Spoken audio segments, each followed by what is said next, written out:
Welcome back, and joining me now for a Finding Common Ground conversation, Democratic Senator Tim Kaine of Virginia and Republican Senator Rand Paul of Kentucky. Senators, welcome back to Meet the Press. Thank you so much for being here for this bipartisan conversation.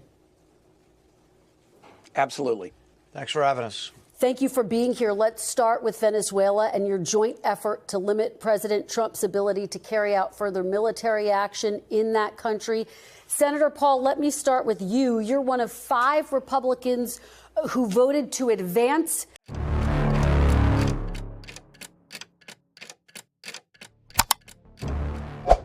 Ciertas reacciones institucionales no se producen cuando todo va según lo previsto, sino cuando se sobrepasa un límite implícito.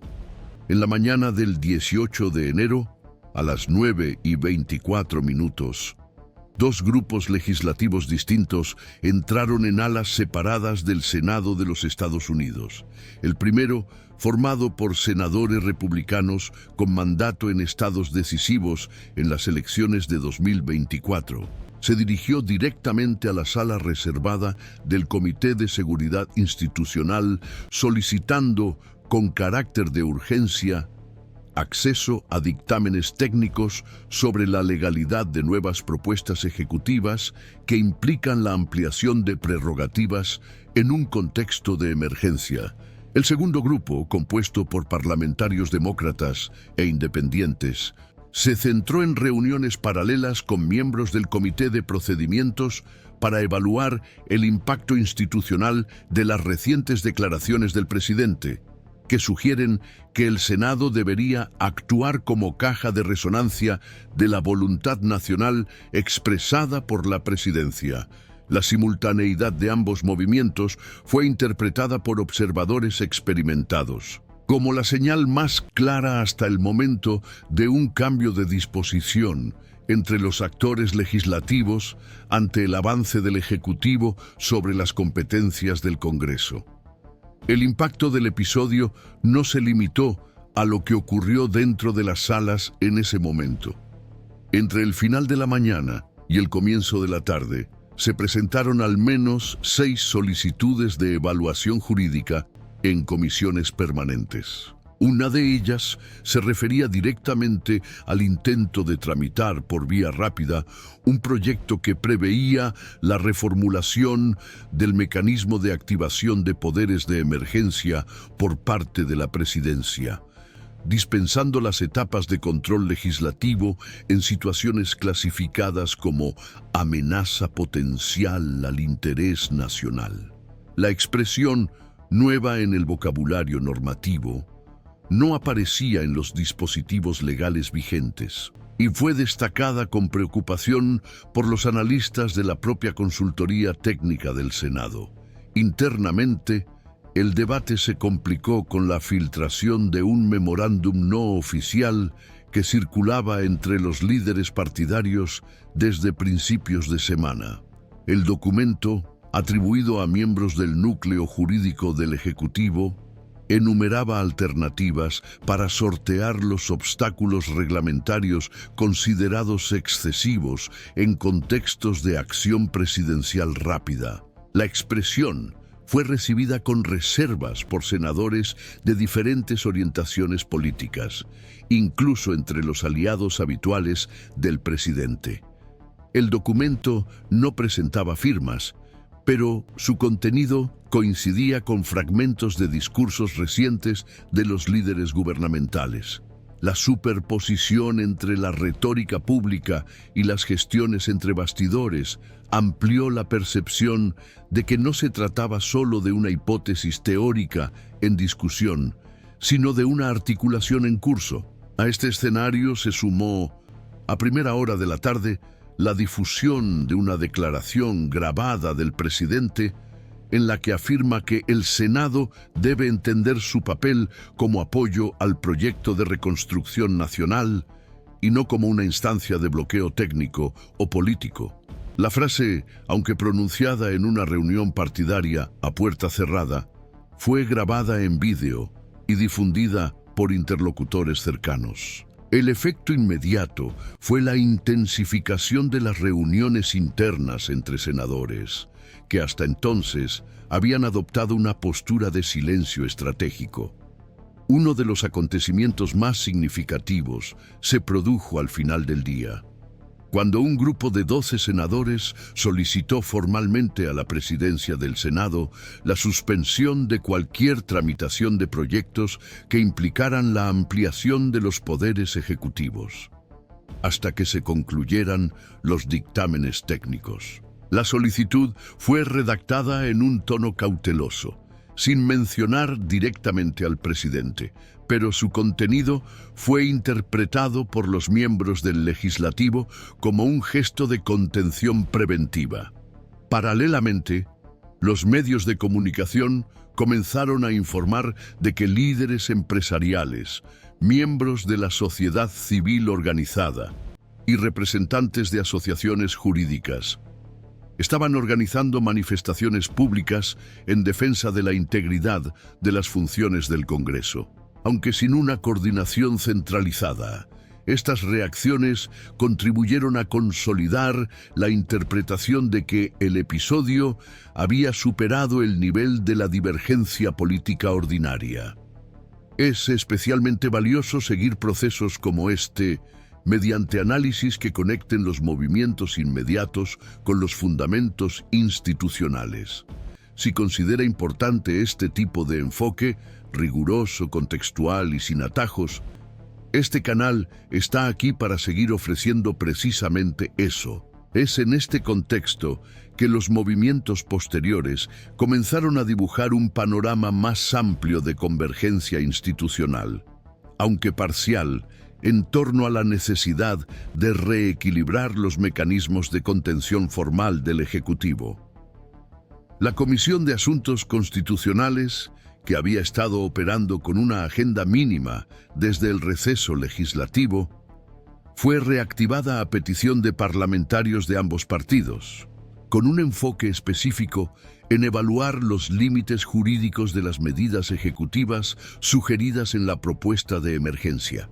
El mismo día, el Consejo de Asesores Jurídicos del Senado emitió una nota técnica preliminar, en la que señalaba que el concepto de amenaza potencial al interés nacional, utilizado en el proyecto de ampliación de poderes, no tiene un fundamento constitucional claro y puede dar lugar a interpretaciones que vacían de contenido el control legislativo en situaciones ordinarias.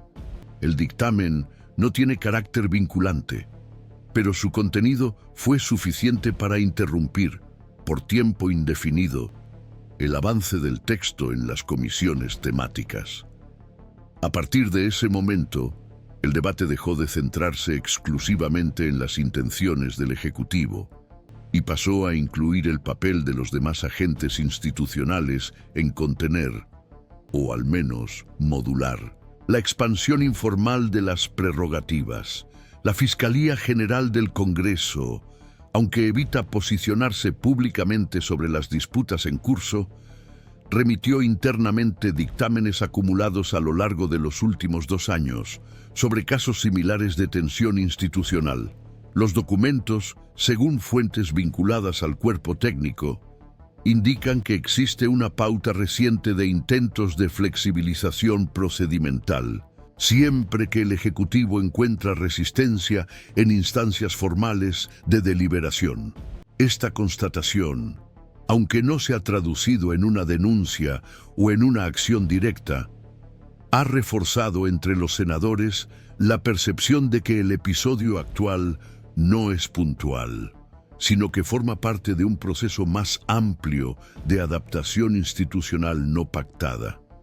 En este contexto, figuras tradicionalmente discretas han comenzado a expresar preocupaciones que antes se limitaban a los bastidores. Un senador republicano en su 3er mandato, conocido por evitar conflictos abiertos con la dirección del partido, afirmó en el Pleno que la preservación del Senado no es solo una cuestión de estructura, sino de memoria funcional del sistema. El discurso fue recibido con aplausos por parlamentarios de diferentes bancadas, lo que fue interpretado por los analistas como un indicio de que el malestar por el avance del Ejecutivo trasciende las líneas ideológicas habituales. Esta convergencia ayuda a entender por qué, en las últimas sesiones, se han aplicado medidas reglamentarias que normalmente solo se aplican en casos de obstrucción técnica, para retrasar las votaciones relacionadas con el proyecto de ampliación de poderes. La dirección del Senado autorizó la celebración de audiencias públicas extraordinarias, con expertos en derecho constitucional y ciencias políticas, con el fin de matizar el debate en torno a la naturaleza y los riesgos asociados al nuevo modelo propuesto. Estas audiencias, aunque no tienen poder deliberativo, cumplen la función de reforzar el papel del legislativo como espacio de mediación y freno. La presencia confirmada de exmiembros de la Corte Suprema, exfiscales y estudiosos del sistema de separación de poderes se ha interpretado como un gesto de recuperación del prestigio institucional del Senado, frente al discurso de subordinación funcional promovido por el Ejecutivo. Paralelamente, instituciones académicas y centros de investigación política comenzaron a difundir manifiestos públicos en apoyo a la preservación de las prerrogativas del Congreso, reforzando la idea de que el actual impasse trasciende la lógica partidaria y afecta directamente los fundamentos operativos del sistema republicano. En el marco de este mismo movimiento, se observó una discreta reconfiguración de las articulaciones internas entre los parlamentarios, bloques antes desmovilizados, como el Grupo Bipartidista de Integridad Constitucional, volvieron a reunirse con regularidad, convocando a asesores técnicos y exmiembros del Departamento de Justicia para discutir precedentes y mecanismos de respuesta. Según informes de la prensa, una de las reuniones más recientes contó con la presencia simultánea de senadores que en las últimas legislaturas adoptaron posiciones políticas opuestas, pero que ahora comparten la preocupación por los límites del presidencialismo de urgencia. La rearticulación de estos puentes institucionales indica que, al menos en parte, el episodio ha provocado una reanudación del papel moderador del Senado, aunque dentro de márgenes cautelosos y con un impacto formal restringido. El fortalecimiento de estos circuitos paralelos de contención coincide con otro fenómeno relevante: el inicio de un cambio en la postura de sectores del Poder Judicial. Aunque los tribunales superiores evitan pronunciarse preventivamente sobre proyectos de ley aún en trámite, ha habido un aumento significativo en el número de manifestaciones de jueces jubilados, exministros de la Corte Suprema y profesores de Derecho Constitucional en medios de comunicación y foros públicos. Las declaraciones, en general, apuntan al riesgo de que se establezca un precedente en el que la invocación genérica de una amenaza pueda sustituir al requisito de criterios objetivos para la activación de poderes excepcionales. Este tipo de alerta, procedente de fuentes tradicionalmente reacias a la participación política directa, contribuyó a consolidar entre los parlamentarios la sensación de que la reacción institucional no solo es legítima, sino necesaria para preservar los fundamentos del sistema. Es este tipo de articulación la que a menudo define el rumbo de los enfrentamientos institucionales más importantes. Si considera relevante seguir estas tensiones con una lectura analítica y responsabilidad editorial, este canal sigue ofreciendo esta perspectiva con independencia y coherencia.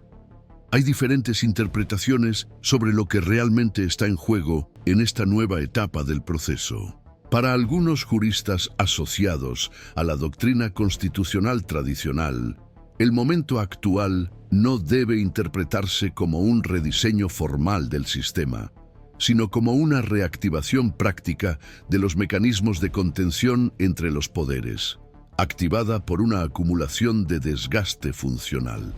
Según esta interpretación, no fue una reforma normativa lo que reorganizó el equilibrio institucional, sino una saturación operativa que obligó a las instituciones a reaccionar. El poder legislativo y, en cierta medida, el poder judicial comienzan a comportarse como mecanismos correctivos ante la repetición de movimientos del poder ejecutivo que, de manera continua, ponen a prueba los límites de las excepciones constitucionales. La reacción registrada en los últimos días, aunque fragmentada y sin una dirección centralizada, sería el resultado de tensiones acumuladas que, con el tiempo, han debilitado los canales clásicos de negociación, imponiendo al sistema una respuesta más defensiva. Para este grupo, la recuperación de la vigilancia institucional no requiere grandes reformas, sino la ejecución disciplinada de los instrumentos ya existentes, como una reafirmación concreta del orden republicano. Otros analistas, sin embargo, sostienen una lectura más prudente. Para esta corriente, lo que se observa no puede describirse automáticamente como un reequilibrio, sino como un periodo de inestabilidad entre capas institucionales superpuestas, en el que diferentes partes del sistema reaccionan al mismo tiempo, pero no siempre de forma sincronizada. La tesis central es que la excepcionalidad se ha ido incorporando a la rutina de la gobernanza, principalmente mediante el uso recurrente de dispositivos de urgencia poco delimitados y mal regulados. Con el tiempo, esta dinámica habría alterado los parámetros de la acción política, haciendo que lo extraordinario se convirtiera progresivamente en habitual. El intento actual de revertir este proceso se enfrenta a importantes obstáculos: un liderazgo legislativo disperso, la presión permanente del ciclo electoral y el aumento de la informalidad en los canales de mediación entre los poderes. Desde esta perspectiva, las reacciones recientes no indicarían necesariamente un fortalecimiento institucional, sino una señal de agotamiento estructural, en el que las respuestas puntuales funcionan como contenciones de emergencia y no como una recomposición estable del equilibrio. Una parte decisiva del debate se centra en la propia categoría de urgencia y en la frecuencia con la que se ha estado movilizando para legitimar decisiones que en períodos anteriores dependerían de un acuerdo previo y de filtros más claros del Congreso. La ausencia de criterios objetivos para activar medidas excepcionales abre espacio, según los críticos, a una zona de ambigüedad entre la legalidad formal y la distorsión funcional. El proyecto de ampliación de poderes, aún en fase preliminar, se cita como ejemplo de este riesgo, al adoptar formulaciones abiertas como amenaza potencial al interés nacional. El texto desplaza el centro de la decisión al campo interpretativo del Ejecutivo, reduciendo el papel del Congreso como instancia moderadora y filtro institucional. Este desplazamiento explica parte de las reacciones recientes, incluso cuando no se verbalizan de forma explícita. Para algunos sectores de la comunidad jurídica, el punto más delicado no es solo el avance del proyecto, sino el precedente que puede consolidarse si la respuesta institucional es insuficiente: la naturalización de la concentración bajo el argumento permanente de la urgencia. Según los registros disponibles, las disputas entre poderes no son nuevas en la trayectoria institucional, pero los elementos acumulados en las últimas semanas añaden una variable inusual: la simultaneidad de señales internas, procedentes de instancias que tradicionalmente operan a ritmos distintos y con poca coordinación entre sí. El hecho de que órganos técnicos del Senado, segmentos moderados del Poder Judicial, núcleos académicos especializados y sectores empresariales emitan alertas en el mismo intervalo, sugiere la formación de una convergencia analítica, aunque no exista una articulación política directa. Esta convergencia no significa por sí sola una reversión inmediata ni un cambio garantizado, pero indica que el patrón actual de relación entre el Ejecutivo y el Legislativo está siendo reevaluado en diferentes niveles del sistema, lo que puede influir en la forma en que los poderes interactuarán en los próximos ciclos. Los analistas observan que el desenlace del impasse depende menos de la tramitación inmediata del texto y más del posicionamiento estratégico del Congreso ante la tensión ya instalada. Hay quienes defienden que la simple suspensión del proyecto ya produciría una señal relevante de contención, demostrando que la lógica de la urgencia puede interrumpirse cuando no está respaldada por fundamentos técnicos consistentes. Otros consideran que solo una respuesta formal del legislativo, como una resolución que defina límites concretos para el uso de poderes excepcionales, tendría la capacidad real de generar efectos duraderos sobre la práctica institucional. Aún no hay consenso sobre cuál es la salida más eficaz o políticamente posible.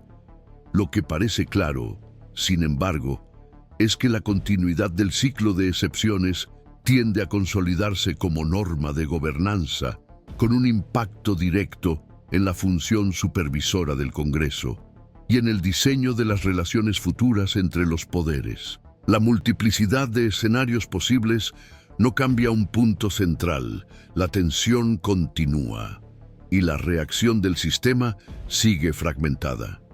Ninguna de las alternativas discutidas hasta ahora ofrece garantías de estabilidad, y la propia respuesta institucional sigue condicionada por la dinámica política a corto plazo.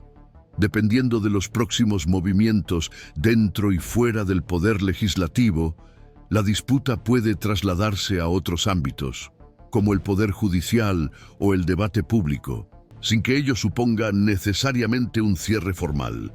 Lo que se perfila, por ahora, es un contexto en el que los límites de la contención institucional se están poniendo a prueba en tiempo real, en una coyuntura en la que el Ejecutivo sigue manteniendo una fuerte concentración de iniciativa política, mientras que el Legislativo intenta recuperar gradualmente su capacidad de moderación. En momentos como este, comprender las ramificaciones institucionales requiere algo más que seguir los titulares. Requiere una lectura rigurosa, la conexión entre las señales y la atención al significado institucional de cada gesto. Si este tipo de análisis tiene sentido para usted, siga con nosotros.